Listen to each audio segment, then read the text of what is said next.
Se nós podemos definir Deus por uma palavra, nós podemos definir que Deus é a verdade.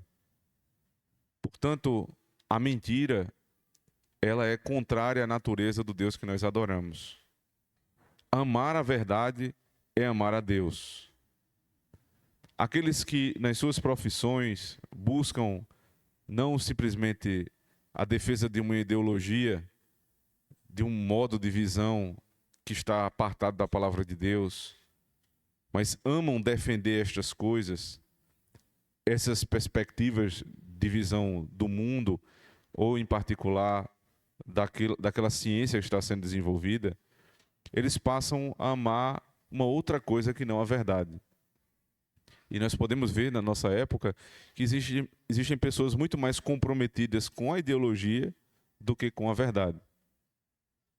Porque claramente estas ideologias elas são contrárias à verdade, que é aquilo que procede do Senhor. Deus é a verdade, tudo o que Ele diz é verdadeiro. Portanto, tudo o que contraria a verdade revelada do Deus que é a verdade é mentira. Então eu devo amar a verdade, porque Deus é a verdade.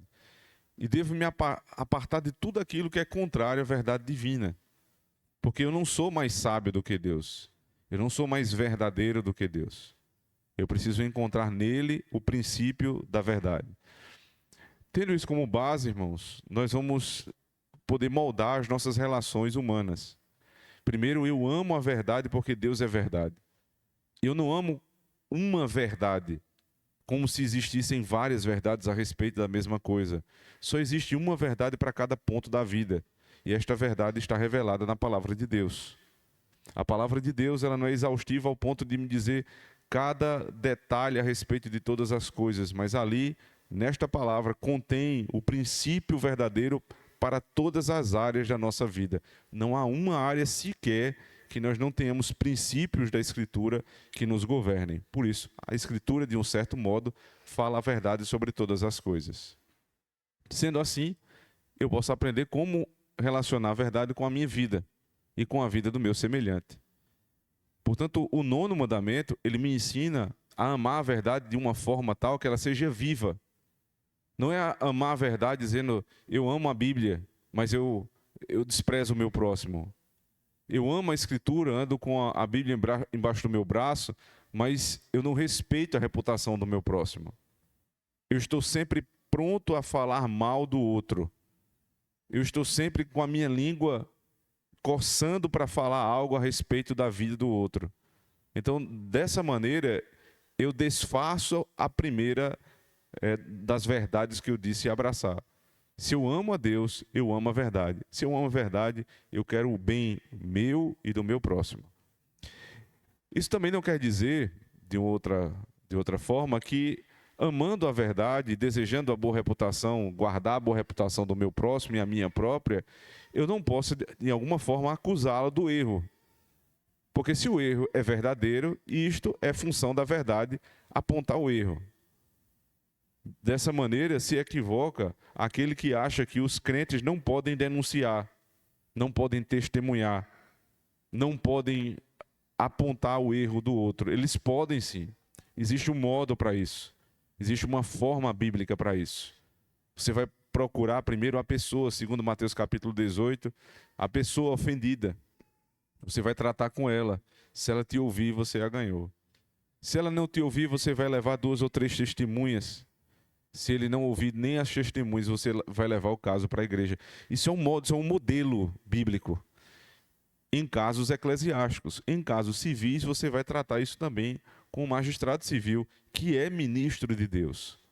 Isso é de direito, isso é guardar a verdade, isso é amar a verdade. O que eu não posso, jamais, é denunciar de uma maneira caluniosa. Denunciar não com base na verdade, mas com base na mentira. Por interesses escusos, por uma vontade de prejudicar o outro.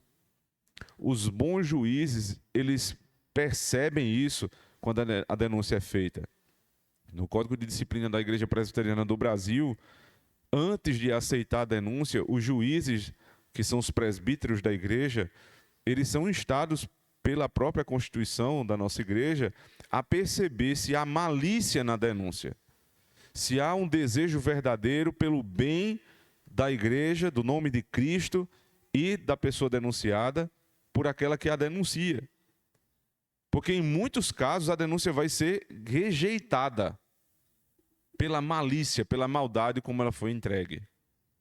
Então percebam que o trato com a verdade, o amor à verdade, é algo que deve estar em todas as nossas relações. De um certo modo, eu devo guardar também a verdade que diz respeito à minha vida.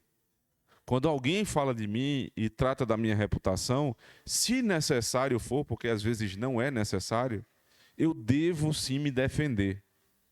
Eu devo defender a minha reputação, porque defender a minha reputação, quando eu estou certo, evidentemente, é defender a verdade. Defender a verdade é defender o próprio Deus, o caráter do próprio Deus.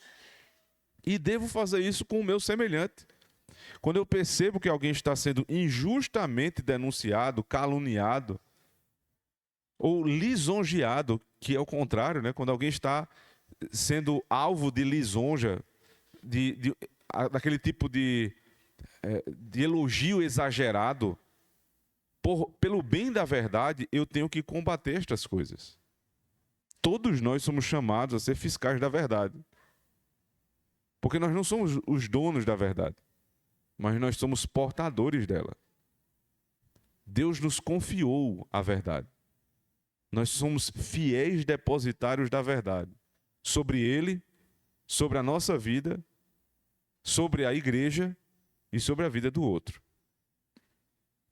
Então, querer que a verdade seja imposta não é querer dar conta da vida de todos, porque isso é o contrário do que diz o mandamento. Mas quando eu sou instado, quando eu sou de alguma forma provocado, eu devo defender a verdade a respeito da fé, a respeito da minha vida, da minha reputação e a respeito da reputação do meu irmão. Isto é amar a Deus, isto é guardar o 9º mandamento. Lembrem-se que Cristo é a perfeição de todos os mandamentos. E Cristo viveu e morreu pela verdade.